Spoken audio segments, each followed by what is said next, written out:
Le grand oral des grandes gueules.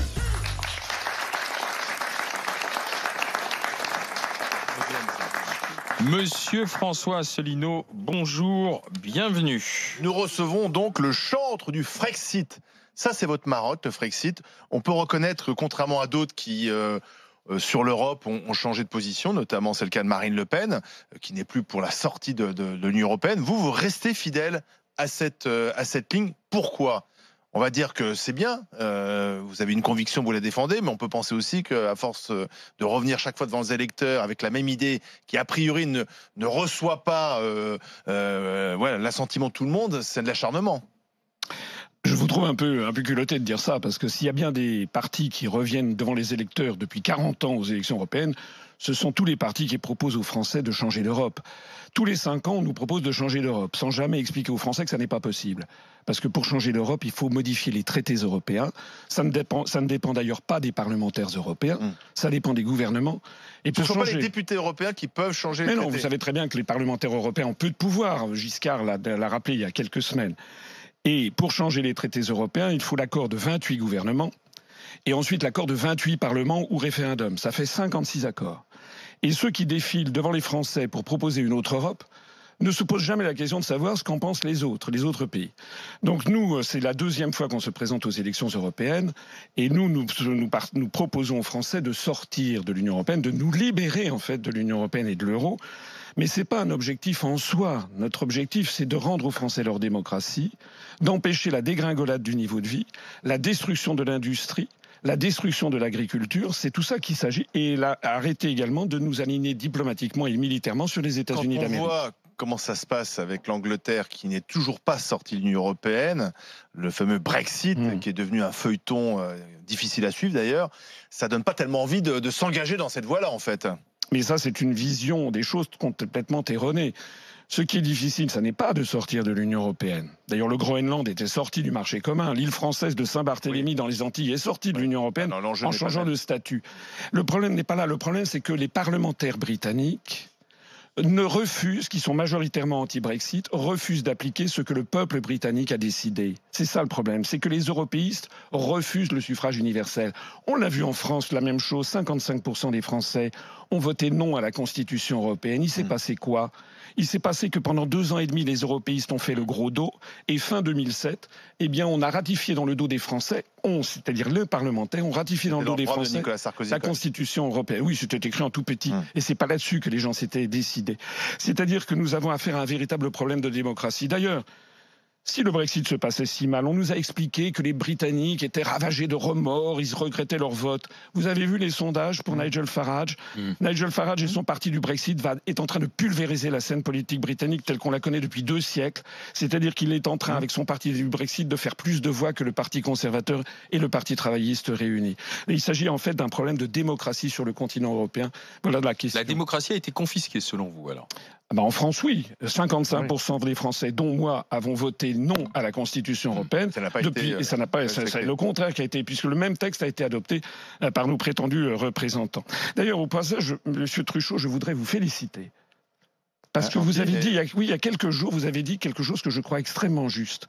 Le vrai débat en France, c'est pas entre En Marche et le Front National, parce que tout le monde maintenant veut rester dans l'Union européenne et dans l'euro, sauf nous. Vous avez dit, et j'ai trouvé que c'était vraiment très bien, le vrai débat, ça sera entre Madame Loiseau et François Asselineau. Pour qu'il y ait, parce que c'est ça le vrai débat, qui va s'imposer de toute façon, que cela plaise ou ne plaise pas. Le vrai débat qui s'impose maintenant au peuple d'Europe, c'est le maintien de l'État-nation, avec sa solidarité nationale, son indépendance, sa démocratie, ou bien la disparition des États-nations au profit d'une mondialisation pilotée par une oligarchie financière. Vous ne croyez pas à la troisième voie ? Non, je n'y crois pas. Bellamy, qui était là vendredi à votre place, François-Xavier Bellamy, dit justement moi je refuse aussi ce match entre d'un côté Macron et de l'autre Marine Le Pen, mais je propose une troisième voie, c'est-à-dire qu'une Europe, mais une Europe qui va mieux se protéger, qui mettra plus de frontières, mais qui en même temps a un destin commun. Moi, j'appelle ça du nationalisme européen, soit dit en passant, puisque bâtir des frontières, je trouve très étrange que ces gens soient contre les frontières nationales, ils sont francophobes en fait, et en fait ils veulent bâtir des frontières au niveau européen. Je vois pas pourquoi les frontières serait formidable au niveau européen, ne serait pas bien au niveau français. Mais c'est surtout que l'exploit a montré que ça ne marche pas. Il va falloir, et les années qui viennent vont montrer le vrai choix des Français, c'est soit on garde la France et on laisse l'Union européenne se détruire, soit on garde l'Union européenne et on laisse la France disparaître. David Dickens. Alors, bonjour Monsieur Asselineau, vous venez de dire que ceux qui défendent les frontières européennes sont des francophobes. C'est la position de Michel Serres, académicien et philosophe, qui explique que depuis 70 ans, l'Europe nous maintient dans une situation de paix. C'est assez incontestable. Qu'est-ce que vous répondez à Michel Serres quand il dit ça, quand vous nous parlez de francophobie, quand on dit qu'il faut traiter la question de la migration, mais la traiter aux frontières de l'Europe? Alors, s'agissant de la paix, ça c'est un slogan que je réfute complètement. Je voudrais ici annoncer aux Français qui ne le savent pas qu'il y a une dizaine de jours, la France a installé 300 soldats français, des dizaines de blindés, des dizaines de chars sur la base militaire de Tapa en Estonie, à 120 km de la frontière russe. Est-ce que vous trouvez que c'est bien ? Qu'est-ce que vous penseriez si les Russes installaient 300 soldats russes et des dizaines et dizaines de blindés au Luxembourg et à Andorre? Vous vous senteriez agressé. Monsieur Asselineau, bon. vous savez très bien que c'est pas ce dont on fait état là. Non, mais c'est ce dont je fais état. Monsieur Serres, son arrière-grand-père a fait la guerre en 1870 et lui a fait la guerre 45. Il nous explique donc de 4 générations d'hommes de sa famille ont fait la guerre. Cette guerre s'est arrêtée après, grâce à l'Europe. Non, ça n'est pas. C'est sa position, et il dit qu'on parle beaucoup des 30 glorieuses, pas assez des 70 paisibles. Est-ce que, si vous voulez, monsieur Asselineau, moi j'ai été surpris par votre programme et agréablement surpris. Ma deuxième question, j'ai été toujours surpris par la façon dont vous êtes traité dans les médias, qui vous font passer au mieux pour un amuseur et au pire pour quelqu'un d'incompétent. Donc lorsque j'ai vu votre programme, j'ai été surpris, agréablement surpris. Donc c'est cette position de l'Europe qui nous différencie. Votre programme sur la culture, j'y adhère totalement. Celui sur l'éducation, j'y adhère totalement. En revanche, je n'arrive pas à être convaincu de vos positions sur l'Europe. C'est ma demande. Comment, de manière essentielle, pouvez-vous me convaincre? Mais la paix n'a pas été garantie par la directive des beurres sur le beurre de cacao ou la directive sur les sièges de tracteurs de la Commission européenne.